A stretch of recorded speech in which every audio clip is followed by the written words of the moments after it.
દાહોદમાં દિગંબર જૈન સમાજ દ્વારા શ્રી શાંતિનાથ પંચકલ્યાણક પ્રતિષ્ઠા ગજરજ મહામહોત્સવ ઉજવવા માટે પ્રાકૃતાચાર્ય સુનિલ સાગરજી મુનિરાજજીના સાનિધ્યમાં મહાવીરનગર સોસાયટી ઉકરડી રોડ ખાતે શ્રી શાંતિનાથ પંચકલ્યાણક પ્રતિષ્ઠા મહોત્સવ આગામી 16મી ફેબ્રુઆરીથી 22મી ફેબ્રુઆરી સુધી ભવ્ય રીતે યોજાવાનો હતો, જેમાં આજરોજ 13મી ફેબ્રુઆરીના દિવસે દાહોદ શહેરમાં 108 આચાર્ય શ્રી સુનિલ સાગરજી મહારાજનું બપોરના 1 કલાકે ભવ્ય આગમન થવાનું હતું. તેની તડામાર તૈયારીઓ પૂર્ણ થતા વહેલી સવારે સાધ્વી મુનિ અને તેમના શ્રાવક લીમખેડા ખાતેથી વિહાર કરી દાહોદ આવી રહ્યા હતા. તેવા સમયે જેકોટ ગામ નજીક ઇન્દોર અમદાવાદ નેશનલ હાઈવે ઉપર અજાણ્યા ગાડીના ચાલકે સાધ્વી મુનિ અને શ્રાવક બંનેને પાછળથી જોશભેર ટક્કર મારી તેમને દૂર સુધી ઘસડીને લઈ ગયો હતો, જ્યાં બંનેના કરુણ રીતે મોત નીપજ્યા હતા અને વાહન ચાલક અકસ્માત સર્જી ઘટના સ્થળેથી ફરાર થઈ ગયો હતો.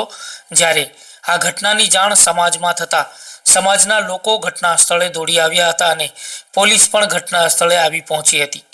જ્યારે ફરાર વાહન ચાલકને પકડવા માટેના ચક્રો પોલીસ દ્વારા ગતિમાન કરવામાં આવ્યા હતા અને બંનેના સૌ પીએમ અર્થે ઝાયડસ હોસ્પિટલ ખાતે લઈ જવામાં આવ્યા હતા. જ્યારે આ કરુણ ઘટનાને લઈને જૈન સમાજમાં રોષ ભભૂકી ઉઠ્યો હતો અને વાહન ચાલકને પકડવા માટેની માંગ કરાઈ હતી.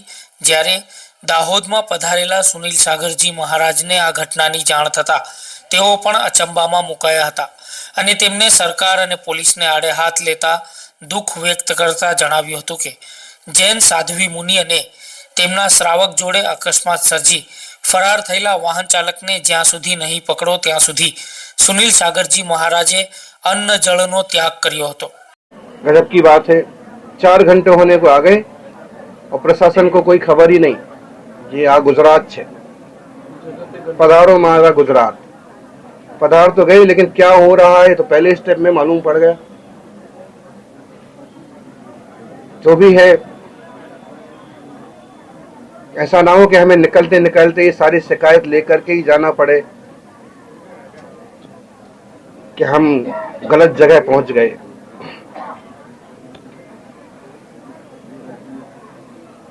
हर जगह अच्छे लोग भी होते हैं, लेकिन इस तरह से करने वाले कौन लोग हैं, उनकी कुछ खबर लेना चाहिए. और जब तक ये मुद्दा, ये केस नहीं खुल जाता है, सामने वाला व्यक्ति पकड़ में नहीं आता है, तब तक के लिए हमारे अन्न जल का त्याग है. कितना वक्त लगता है ये सरकार जाने. इस तरह से कुचले जाते रहेंगे साधु, लोगों ने खेल बन जाएगा. कुचल गए, निकल गए, किसी ने पूछा ही नहीं. कहीं कोई सेटिंग है तो रुपए देकर के निपट गए. ये बिल्कुल नहीं होना चाहिए, खासकर गांधी के गुजरात में, मोदी के गुजरात में. જ્યારે આ ઘટનાની ગંભીરતા જોતા દાહોદ જિલ્લા પોલીસ વડાએ એલસીબી એસઓજી સહિત 130 પોલીસ અધિકારીઓ અને કર્મચારીઓની ટીમો બનાવી સાધ્વી અને શ્રાવકનું અકસ્માતમાં મોત નિપજાવી ભાગી છૂટેલા વાહન ચાલકને પકડવા માટે પોલીસે ગોધરાથી લઈને દાહોદ સુધીના 100 જેટલા સીસીટીવી ખંગોળ્યા હતા, જેમાં દાહોદ પોલીસને ગણતરીના કલાકોમાં અકસ્માત સર્જી ભાગી છૂટેલા વાહન ચાલકને ઝડપી પાડવામાં સફળતા મળી હતી. જેમાં દાહોદ પોલીસની વિવિધ ટીમોએ ઝીણવટપૂર્વક તપાસ કરતા પિકઅપ ગાડીના આગળના ભાગમાં લગાવેલી ગ્રીલ મળી આવી હતી, જેના પાર્ટ્સના આધારે મહિન્દ્રા શોરૂમ ઉપર ખાતરી કરાવતા મળી આવેલી ગ્રીલ મહિન્દ્રા પિકઅપ બોલેરો ગાડીની જ હોવાનું જણાઈ આવ્યું હતું. જ્યારે પોલીસ સીસીટીવી ખંગોળી રહી હતી ત્યારે ઝડપાયેલી પિકઅપમાં આગળના ભાગે લાગેલી ગ્રીલ ઘટના સ્થળેથી મળી આવેલી ગ્રીલ મેચ થતી હોવાથી પોલીસે GJ20V 8655 નંબરની પિકઅપ ગાડીને પકડી પાડવા માટે ચક્રો ગતિમાન કર્યા હતા. જ્યારે પોલીસ તે ફરાર પિકઅપ ચાલકને પકડવા માટે તપાસ કરી રહી હતી ત્યારે પોલીસને તે ગાડી મળી આવી હતી, પરંતુ આગળના ભાગે પિકઅપના ચાલકે પોલીસ પકડથી બચવા નવું બમ્પર નખાવી દીધું હતું. જ્યારે પોલીસની ટીમોએ GJ20V 8655 નંબરની અકસ્માત સર્જી અને હિટ એન્ડ રન કેસમાં 2 લોકોના મોત નિપજાવી ચૂકેલી પિકઅપ ગાડીને ઝડપી પાડી હતી. જે ગાડીનો માલિક જાવેદ ઉર્ફે રાજા અસલમ શેખ રહેવાસી માળીના ટેકરા ઉપર દાહોદ એલસીબી પોલીસે અકસ્માત સર્જી 2 લોકોના મોત નિપજાવી ભાગી ચૂકેલા જાવેદ ઉર્ફે રાજા અસલમ શેખને ઝડપીને લાવી હતી અને તેની ઘનિષ્ઠ રીતે પૂછપરછ કરતા તેને પોલીસ સમક્ષ જણાવ્યું હતું કે તે GJ20V 8655 નંબરની પિકઅપ ગાડી લઈને કચ્છના માંડવી ખાતે ગયો હતો અને ત્યાંથી દાડમ ભરી દાહોદ આવી રહ્યો હતો ત્યારે જેકોટ નજીક વિહાર કરી રહેલા સાધ્વી મુનિ અને તેમના શ્રાવકનું વહેલી સવારે મોત નિપજાવી ભાગી છૂટ્યો હતો. તેને પોલીસે પિકઅપ ગાડી સાથે ઝડપી લીમખેડા પોલીસને સુપરત કરવામાં આવ્યો છે. જ્યારે આ ઘટના બનતા દાહોદમાં ભવ્ય અને દિવ્ય આગમનને એક દિવસ માટે મુલતવી રાખી અને સાધ્વી મુનિ અને તેમના શ્રાવકના મોત મામલે દિગંબર જૈન સમાજ દ્વારા શોક પાળવામાં આવ્યો હતો. જ્યારે બીજા દિવસે બપોરના 3 કલાકે દાહોદના સ્વામી વિવેકાનંદ ચોક ખાતેથી આચાર્ય સુનિલ સાગરજી સંઘનો દાહોદ નગરમાં ભવ્ય આગમન યોજાશે તેમ જાણવા મળી રહ્યું છે.